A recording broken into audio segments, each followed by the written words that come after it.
J'ai toujours cherché à progresser, à faire mieux dans mon travail, à obtenir une promotion, à être en meilleure forme. Mais il m'a fallu 30 ans à courir après tout ça pour réaliser que ce n'est pas vraiment ce que je veux. Alors je voudrais prendre quelques minutes pour partager quelques leçons. Ces leçons m'ont permis de passer de fauché et déprimé à financièrement libre et à mener une vie plus minimaliste. Certaines choses ici pourraient paraître controversées et inattendues. Mais c'est en fait un peu comme mon premier changement d'état d'esprit, qui m'a vraiment pris beaucoup de temps à apprendre, et c'est de ne pas courir après la normalité. En grandissant, je voulais juste être un enfant normal. J'ai été scolarisé à la maison, j'ai commencé à travailler en nettoyant des immeubles de bureaux à l'âge de 11 ans. Je me disais que plus tard, je voulais juste être normal, m'intégrer, avoir un travail et mener une vie ordinaire.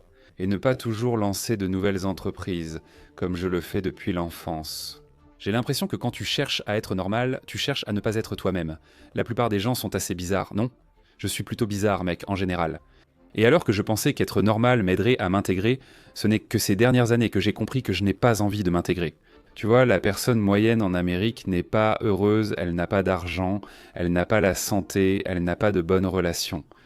Tout ce que tout le monde fait, c'est la mauvaise chose à faire.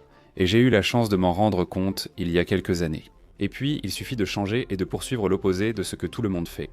Et c'est comme ça que j'ai pu atteindre, tu sais, la liberté financière dans la vingtaine. C'était en faisant l'opposé. Tout le monde dépense de l'argent, moi je ne dépense pas d'argent. Tout le monde, tu sais, va à l'université, moi je ne vais pas à l'université. Tout le monde fait une chose, moi je fais l'autre, et ce n'est pas juste pour être à l'opposé. Ce n'est pas qu'il y ait quelque chose de mal avec ces choses-là. Mais supposer que tout le monde est exactement pareil et qu'il n'y a qu'un seul chemin, ce n'est pas la vérité, n'est-ce pas? Il y a des chemins différents pour chacun, et le mien, c'était celui de l'entrepreneuriat, de prendre des risques, de lancer de nouvelles choses, d'être l'original. Être la seule que je connaisse dans mon état à faire ça. Tu sais, ça a bien marché et peut démarrer à tout moment, non? Ça peut commencer à tout moment. Mais pour moi, dans ma vingtaine, j'étais vraiment comme ça. J'avais cet objectif de, tu sais, de quand j'aurai 30 ans, je veux être millionnaire avant mes 30 ans, ça a toujours été mon but. Je ne sais pas pourquoi, ça sonnait bien, mais ça n'a aucun sens. Après l'avoir poursuivi et atteint, j'ai compris que ce n'était finalement pas si fou, tu vois. La raison pour laquelle j'ai pu faire ça, c'est simplement grâce à 5 à 7 ans de... C'est une concentration très ciblée, et j'ai l'impression que beaucoup ne sont pas prêts à ça. Ils acceptent une concentration intense sur un mois ou quelques semaines, mais pas pendant 3 ans, n'est-ce pas? Même juste ma chaîne YouTube, par exemple. Pendant les 3 premières années, j'ai perdu de l'argent. Oui, j'ai perdu de l'argent avec ça. Je travaillais 40 heures par semaine, faisais beaucoup d'efforts, apprenais beaucoup, me donnais à fond et perdais de l'argent. J'ai mis 4 ans pour atteindre 250 000 abonnés, ce qui est incroyable. J'ai encore cette photo prise au Costa Rica lors d'un voyage, quand j'ai atteint ce chiffre. Et ensuite, il n'a fallu que 3 ans pour passer de 250 000 à on va bientôt atteindre 700 000 probablement à un moment donné aujourd'hui. C'est littéralement comme la bourse, tout le monde entend parler des intérêts composés. C'est bien ça.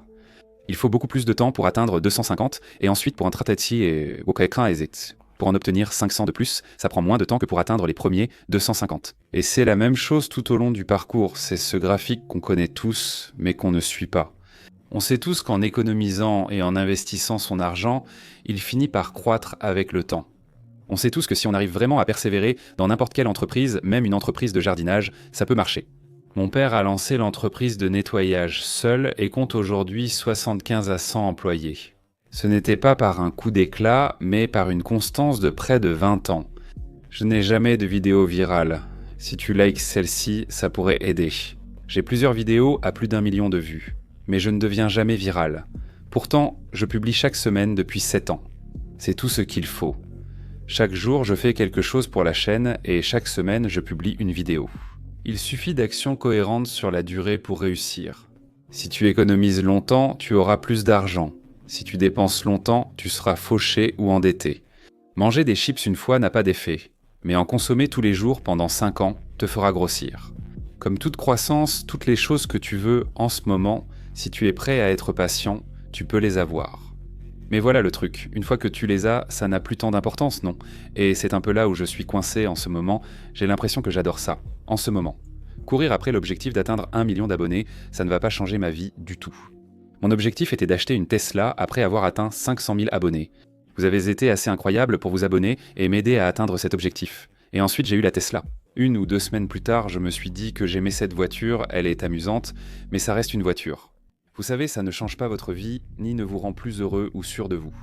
C'est pareil pour chaque objectif. Atteindre un but financier, obtenir une augmentation ou réaliser ce que vous visez ne vous rendra pas vraiment heureux.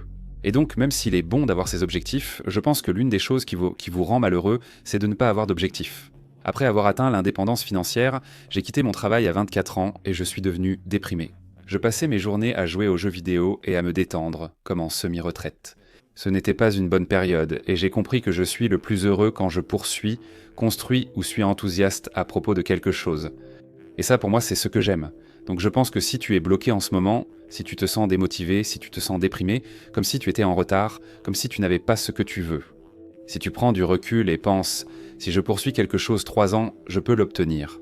Je sais que même si mes problèmes ne seront pas tous résolus, ma vie sera meilleure ainsi. Après tout le monde a des soucis, non? Tu as juste des problèmes différents, tu stresses pour des choses différentes. Très souvent, ton identité peut s'y retrouver mêlée. Je pense qu'en ce moment, c'est là que j'ai compris que la simplicité est le secret. Seul quelque chose compte vraiment pour moi. C'est ma famille, ma foi et mon engagement dans mon église. J'accorde aussi beaucoup d'importance à la sécurité financière. Je n'ai pas grandi avec de l'argent, ce qui me fait craindre d'en manquer. J'accorde donc beaucoup de valeur à l'argent, quitte à être économe ou à travailler plus. Même quand je suis techniquement en vacances, c'est comme ce n'est pas grave, parce que c'est ce que j'aime, c'est ce que je poursuis. Mais trouver les choses qui comptent vraiment pour toi et réaliser que moins tu as besoin, plus vite tu peux atteindre ces choses-là. J'ai toujours voulu de beaux vêtements, j'allais souvent chez Marshalls et d'autres magasins. Je dépensais de l'argent, j'avais des centaines de chemises, j'en avais tellement que je ne pouvais plus en mettre dans mon placard. Je cherchais toujours satisfaction ou approbation avec des trucs cool, et le plus génial, c'est que quand tu n'en veux plus, tu les obtiens. Si je ne veux pas de nouvelles maisons, si je ne veux pas de nouvelles voitures, si je ne veux pas de promotion, si je ne veux pas de nouveaux vêtements ou quoi que ce soit, j'ai déjà tout ça. Je suis satisfait de ce que j'ai. Mais j'ai l'impression que l'une des seules façons d'être satisfait de ce que tu as, c'est de trouver les choses qui sont vraiment importantes pour toi. Quelles sont les choses qui ajoutent vraiment de la valeur à ta vie? Tu sais, la plupart des choses sur lesquelles on dépense de l'argent, sur lesquelles on se concentre, ce sont des envies, pas des besoins. Elles ne nous rendront pas meilleurs. Mais pour moi, la santé est essentielle, et j'ai la chance de l'avoir. Et je veux la maintenir du mieux possible. Comme ça, je peux passer du temps avec mes enfants sans avoir mal au dos. Je peux jouer avec eux, sauter partout, et je veux garder ça. Quelles sont pour toi les 3 choses importantes? Peux-tu poursuivre ces choses plutôt que de chercher des solutions temporaires? Courir après des choses pour paraître plus réussi, ou acheter une nouvelle voiture pour attirer les regards? Au feu rouge, c'est littéralement stupide, et je ne m'en suis pas rendu compte pendant des années parce que j'ai acheté des voitures et j'ai eu tout ça. Je sais que je suis un peu bizarre, mais je pense que pour moi, avoir un travail évolutif qui ne dépend pas de moi, échanger mon temps contre de l'argent fut l'une de mes meilleures décisions. Je suis reconnaissant de l'avoir appris tôt. Voici une liste de 7 métiers évolutifs. Intéressé? Le lien est ci-dessous, c'est gratuit et je l'envoie par email. Mais commencer à réfléchir à ça peut vraiment être utile. Et si vous avez aimé cette vidéo, vous allez sûrement adorer celle-ci. Merci d'avoir regardé. J'espère que cela vous a aidé.